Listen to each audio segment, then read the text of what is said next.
So yeah, as soon as we can fix ourselves, we can fix this stuck-up woman problem. But anyway, enough about that. I want to talk to you about my plans on moving, because I might actually have a more dead set time frame on when I'm heading out. And then I'm gonna make a bunch of videos of my road trip. Because I'm driving, because the Rona is still on the loose. So I'm not flying. I'm gonna leave everything behind. And I'm gonna start a whole new life. Whatever I can fit in my ass. Car. Whatever I can fit in my car is what I'm taking with me. Out with the old, in with the new. Out with the old, in with the new. Out with the old, in with the new. So right now it is April. It's still early April. April 4th. And I'm spending this month trying to get the rest of the doctor shit out of the way. Normally this wouldn't be so annoying, but I've never done this before. I'm not really used to having like health insurance. I've never gone to the doctor, but now that I have this dumb gut problem, well, they got me by the balls. So now I have to go to the doctor on a consistent basis, just basically to make sure that I'm not gonna die or something. I mean, you should probably be going to the doctor every few months anyway, but I just never did, because I never had a reason to. And then that's why so many people get cancer and they die, because they don't discover that they have cancer until they start having symptoms. And a lot of the times when you start getting symptoms, it's too late. But anyway, the general time frame, here's how it's gonna plan out. I'm gonna try to start heading out there. I'm gonna start driving to my new destination sometime towards the end of next month. I'm probably gonna leave either on the 27th or the 26th. Somewhere on that day, 26th or 27th, one of those days, I'm going to head out on my journey to my new house, and I'm gonna see my roommates. And I'm hoping that by then, because it's going to be roughly a month and a half, close to 2 more months from now, I'm hoping that the Rona situation will calm down even further, because the Rona situation is actually calming down. It's getting better. It is getting better. But I'm hoping that by basically June, it's going to be even better. To the point of where I can be around people again, at least 1 or 2 people, and not have to be paranoid. I'm probably still gonna cover my face anyway, because I don't trust anyone, especially asymptomatic carriers.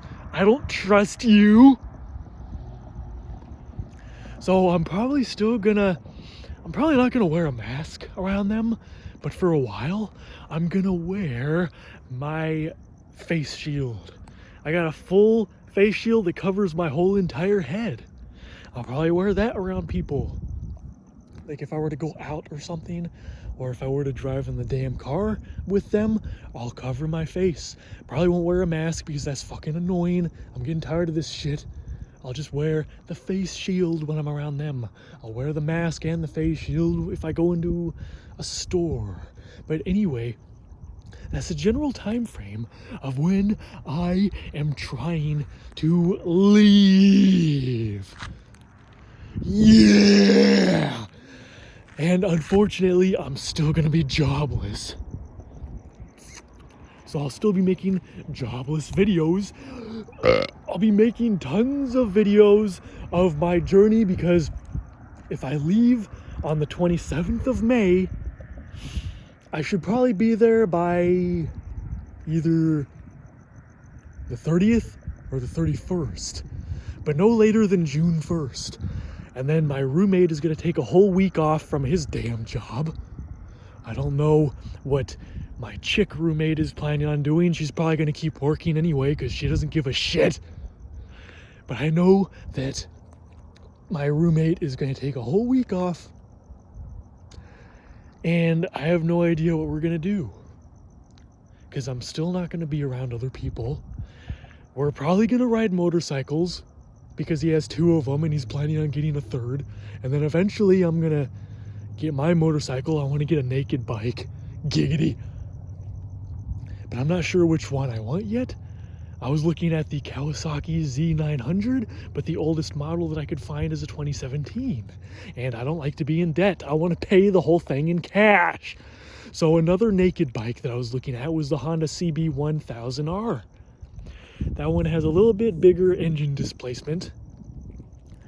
It's just as fast, it's just as sexy, just as comfortable, and just as reliable.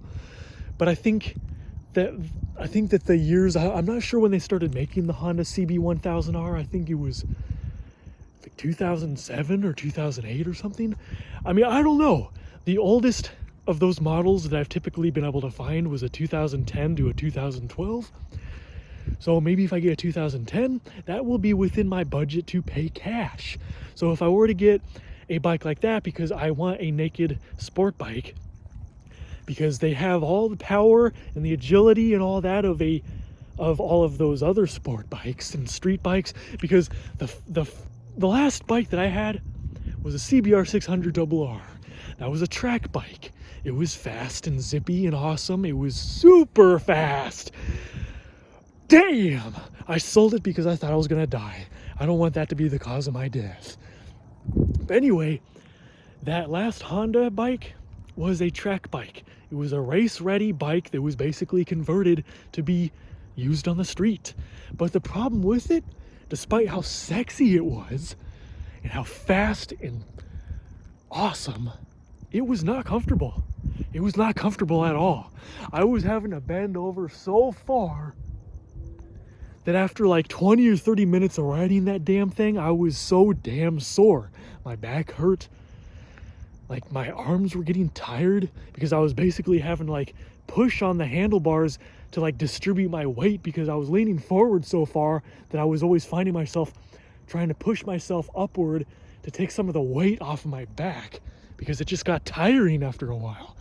Now, this is why I want to get one of those naked sport bikes, because not only do they look really sexy, in my opinion anyway, they're probably one of the sexiest sport bikes ever. But the thing is, like, they're pretty similar to a track bike, like the one that I had. They're torquey. They don't have quite as much of a top speed, but they have better torque, which I don't mind that at all, because I'm not going to be going 180 miles an hour on the street. I probably wouldn't even go that fast on the track. Jeez.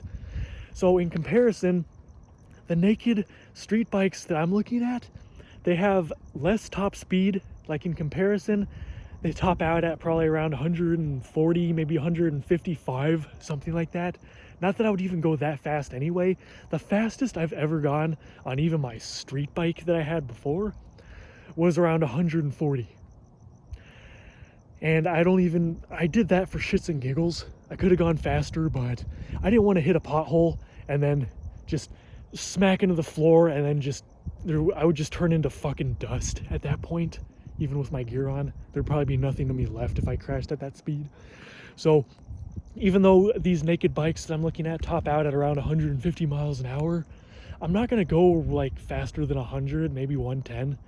Even that is pretty damn fast. And the only way I would do that is if I'm out in the middle of nowhere on a long, open, deserted, smooth road, then sure, why not?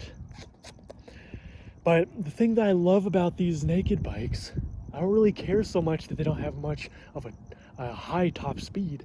They have a lot more torque. They're geared and they're optimized differently to where you'll be popping wheelies a lot easier on these things. Like, that's one thing that I noticed about my CBR 600.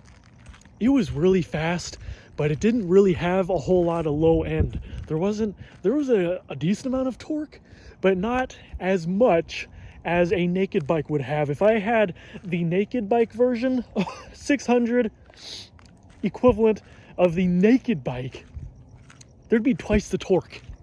I'm not kidding, twice the torque compared to my street bike. And that's what I want. I want something that can go from 0 to 60 in under 3 seconds. And I think my CBR 600 went from 0 to 60 in like 5 seconds. I need something that can go from 0 to 60 in under 3 seconds. And both of these bikes that I'm looking at can both do that. The Kawasaki Z900 can go from 0 to 60 in 3 seconds or less, no problem. And the Honda CB1000R that I'm probably going to wind up getting because they have older models, so I'll be able to pay cash, that one can go from 0 to 60 in 3 seconds or less too. Because they have crazy amounts of torque.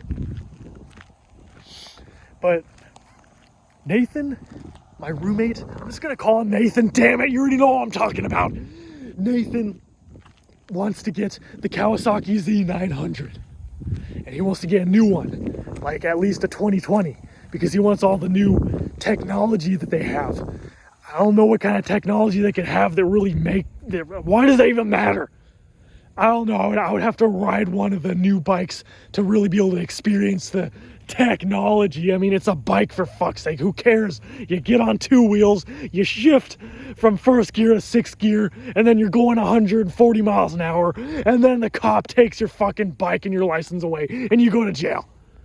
Like, that's the whole point of a damn bike. Like, who cares about all this fancy, stupid, gimmicky bullshit? But whatever floats your boat. He wants to get a new one. He wants to finance it. He wants to go to a dealership pretty soon and start test riding a couple of them. And then he's obviously going to get that bike before I get mine. So then I'll probably wind up taking it for a spin to see if I like it. And then that'll kind of help me determine on, do I want to get a Honda CB1000R or do I want to get a Kawasaki Z900 and probably get like a 2021? Because unfortunately, damn, this video's already 12 minutes. I never shut up. I'm like Nikocado Avocado. He makes all of his videos like 40 minutes or longer, and he makes like 3 or 4 videos a day. They're all like 40-minute videos. So he's basically talking for like several hours at the camera every damn day. You know what? I bet I can out-talk Nikocado Avocado. Because my name is Nick too, and I love avocados. That's why I started saying it's Nick Avocado. Because I eat a lot of avocados. They're so healthy for you. They're so full of fat, but they're so good. Oh, they're so creamy. Oh, I love that cream in my mouth.